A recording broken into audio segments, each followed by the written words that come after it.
Bismillahirrahmanirrahim. Assalamualaikum warahmatullahi wabarakatuh. Alhamdulillah kita bertemu kembali di mata kuliah manajemen pendidikan Islam via daring ya, dalam jaringan atau online. Kali ini kita membahas tema atau materi yang kelima tentang manajemen berbasis sekolah atau madrasah, MBS ya singkatannya. Padahal ini sudah lama, tapi kok masih dibahas ya. Makanya penting ini kita ketahui kenapa kok masih dibahas. Nah, coba nanti kita kupas gitu ya. Apakah masih relevan atau tidak gitu. Oke. Pertama, definisi dulu. Secara bahasa, manajemen berbasis sekolah itu berasal dari 3 kata ya. Manajemen berbasis sekolah. Jadi kita kupas satu-satu dulu. Manajemen itu apa sih? Proses menggunakan sumber daya efektif untuk mencapai sasaran. Jadi dibutuhkan sumber daya. Memanage, mengatur itu dibutuhkan daya kan. Dayanya bersumber dari mana? Semua, dari manusianya yang melakukan, dari sarana prasarananya, fasilitasnya, dan lain sebagainya. Itu mau memanage rumah tangga ya, harus ada yang diperlukan ya kan.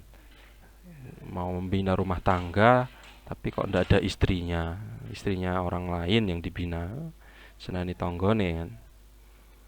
Mau memanage perusahaan tapi tidak ada perusahaannya, gimana itu kan. Jadi harus ada sumber dayanya ya. Kemudian harus ada renstranya untuk mencapai sasaran, rencana strategi jangka pendek, jangka menengah, jangka panjang, itu namanya manajemen. Kemudian berbasis itu ya berdasarkan, berasas. Sekolah itu ya sekolah masing-masing, lembaga untuk belajar dan mengajar serta tempat untuk menerima dan memberikan pelajaran, itu namanya kan sekolah. Itu sekolah masing-masing maksudnya. Jadi MBS itu ya penggunaan sumber daya yang berdasarkan pada sekolah itu. Jadi tidak berdasarkan sekolah di kota. Nah, tidak berdasarkan sekolah yang unggul, standarnya, basisnya, dasarnya, asasnya. Jadi tergantung sekolah masing-masing lah intinya. Jadi MBS itu adalah memanage sekolah dengan dasar kemampuan sekolah masing-masing, baik itu di sekolah daerah, perkotaan, di daerah yang sedang berkembang, tengah-tengah ya, yang desa menuju kota atau pemekaran wilayah dan sebagainya. Itu kan butuh penataan yang luar biasa, butuh manajemen yang diperbarui. Itu untuk apa ya? Untuk proses pengajaran pembelajaran di sekolah itu. Jadi tidak harus punya proyektor di tiap kelas seperti standar di perkotaan. Ya, kemudian tidak harus punya guru yang semua harus S3 atau S2, apalagi di pedesaan cari guru S1 susah. Makanya undang-undangnya kan ya tengah-tengah gitu kan. Ada standar kompetensi, pedagogik, profesional, kepribadian, yang 4 itu sebagai standar ya. Kalau tidak ada standarnya kan tidak ada ukurannya juga. Itu definisi dari MBS. Kemudian latar belakang MBS itu apa? Apa yang melatar belakanginya MBS ini masih perlu dibahas dan masih penting dan masih eksis sampai saat ini. Karena pada tahun 60-an sampai 70-an itu inovasi untuk meningkatkan kualitas pendidikan di negara kita ini sudah mulai dirancang, sudah mulai diterapkan, apalagi baru umur berapa ya, tahun 1960-an itu. 1945 kita merdeka, baru umur 25-an ya. Baru umur 4, 5, 6, baru umur 25 itu kan, ibarat manusia umur 25 itu baru tamat S1 kan ya. Baru meraba-raba mau cari pengalaman kan gitu ya. Sama di negara ini juga.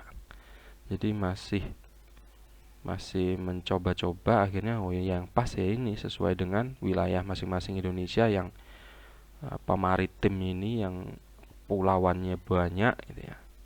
Itu semua didasarkan pada sekolahnya masing-masing. Kan gitu ini. Ini dalam rangka meningkatkan kualitas pendidikan namun hasilnya tidak memuaskan. Makanya kurikulum selalu berkembang. Ini sampailah akhirnya menjadi KTSP, kurikulum tingkat satuan pendidikan, sama saja kan. Jadi kurikulum itu berubah-ubah itu kan merevisi, menyempurnakan kurikulum sebelumnya. Sama kan, sekolah itu ya TS-nya itu kan, tingkat satuan pendidikan itu TSP-nya itu. Tingkat satuan pendidikan masing-masing. Hanya istilahnya saja berbeda, ya melengkapi lah, itu lebih detail kan gitu. Itu yang melatar belakangi. Sampai sekarang pun yang K13 pun ya juga penyempurnaan dari KTSP kan gitu. Kemudian karakteristik manajemen berbasis sekolah, karakteristik MBS itu gimana sih? Kuncinya di masyarakat. Jadi kekuasaan dan tanggung jawab dalam pengambilan keputusan itu untuk meningkatkan mutu pendidikan di sekitar masyarakat itu, dan mayoritas muridnya dari masyarakat itu dipusatkan kepada stakeholder sekolah, jadi masyarakat, pada penggunanya. Makanya komite itu sekarang kan berperan penting. Mengambil kebijakan apapun sekolah ngundang komite gitu ya. Mau membuat keputusan ngundang komite. Setuju enggak komite? Komite tidak setuju ya tidak bisa dijalankan karena dirasa memang tidak butuh. Ibaratnya komite itu legislatifnya sekolahan lah ya. Kepala sekolah, guru-guru, waka-waka itu eksekutifnya, ibaratnya seperti itu. Jadi ada penyeimbang kan. Maunya muluk-muluk ada anggaran dari negara sekian, tapi masyarakatnya, stakeholdernya tidak mampu, ya sia-sia nantinya kan anggaran itu. Supaya terserap maunya eksekutifnya, maunya kepala sekolah, maunya wakil kepala sekolah, guru-guru itu ditinggikan standarnya, tapi masyarakat sekitar tidak sesuai dengan masyarakat sekitar, stakeholder ya juga percuma. Itu ya karakteristik MBS itu. Pertama adalah kuncinya di masyarakat. Yang kedua manajemen. Ya, jadi domain manajemen untuk meningkatkan mutu pendidikan itu ya mencakup seluruh aspek, kurikulumnya, pegawainya, bagian keuangannya, semua harus sesuai ahlinya, harus sesuai apa yang dimanage-nya. Bagian keuangan ya lulusan S1 ekonomi lah gitu ya. Jangan kemudian SPD ya disuruh megang keuangan juga.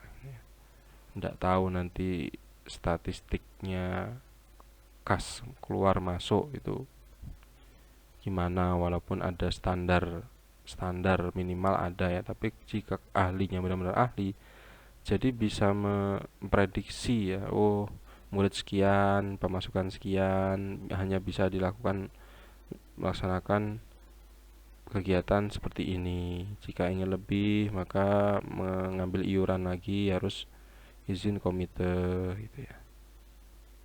Itu kan juga berat kan. Kalau dikit-dikit iuran. Ya kalau mampu, kalau tidak mampu masyarakatnya kan. Kemudian karakteristik yang ketiga tentunya adalah pemerintah. Ya, di sini Kemendiknas, Kemenak. Jadi semua ada regulasinya, ada aturannya. Tidak boleh semaunya gitu ya. Ngatur sendiri, nyeleneh sendiri gitu. Karena kita ada dasarnya, undang-undang dasar, ada aturan Diknas, sistem pendidikan nasional. Kalau tidak mau nganut itu ya silahkan keluar dari Indonesia ke negara lain pun juga punya aturan juga mereka. Tidak bisa tuh. Jadi karena semua ada tanggung jawabnya. Nanti sekolah ini mengajarkan A misalnya menjadi radikal, yang kemudian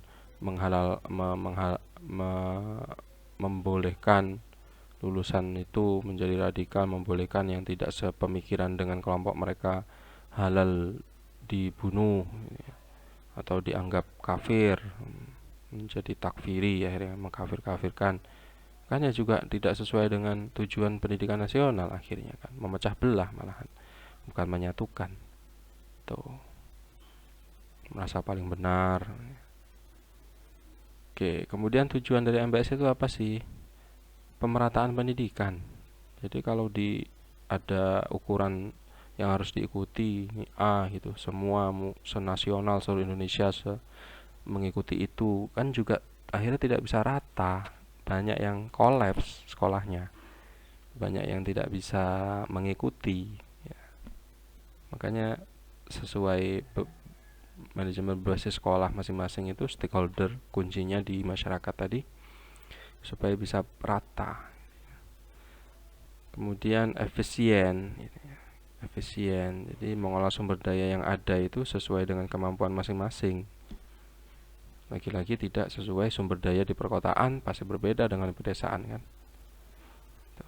Partisipasi masyarakat dan penyederhanaan birokrasi, dan juga memberi otonomi ya, memberi otonomi atau kewenangan tidak penuh tentunya ya, karena ada standar tadi ya, ada standarisasinya, tetap sesuai standar minimal itu, tidak boleh di bawah itu. Jadi semua lini, semua manajemennya harus mengikuti standar itu. Tapi tetap tidak harus sepengetahuan. Misalnya wilayah, provinsi atau kabupaten, apalagi yang di desa pelosok itu ya harus tiap bulan atau tiap pekan ke kabupaten laporan, kan juga susah akhirnya kan, tidak bisa, namanya tidak sederhana birokrasinya kan, malah mempersulit sekolah itu nantinya.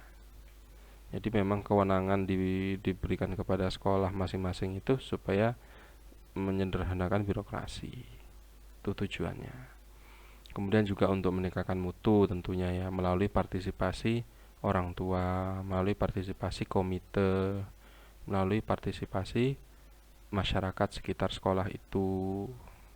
Jadi ada kelenturan pengelolaan akhirnya di dalam sekolah itu kan, tidak saklek, sesuai dengan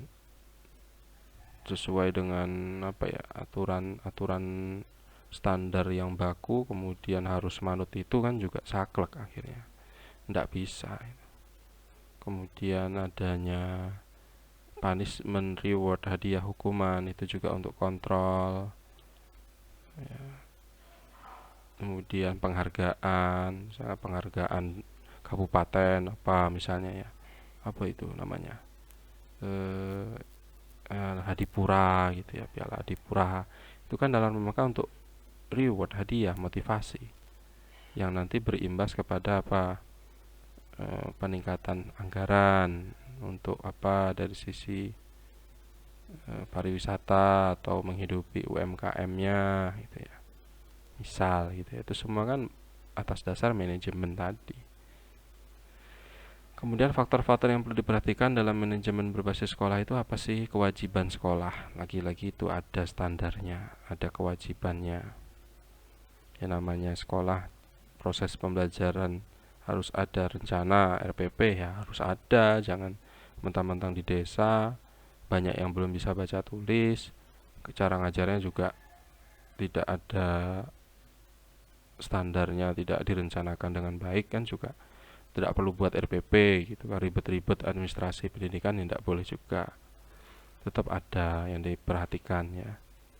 Kebijakan dan prioritas pemerintah, yaitu 8 SNP, Standar Nasional Pendidikan. Bagaimana standar isinya menurut minimal pemerintah, bagaimana standar prosesnya, standar kompetensi lulusannya, kelas 1, kelas 2, kelas 3, dan seterusnya. Standar pendidik dan tenaga kependidikan harus S1 minimal sekarang ya kan. Kalau dulu ada D2 keguruan, sekarang sudah minimal S1 itu.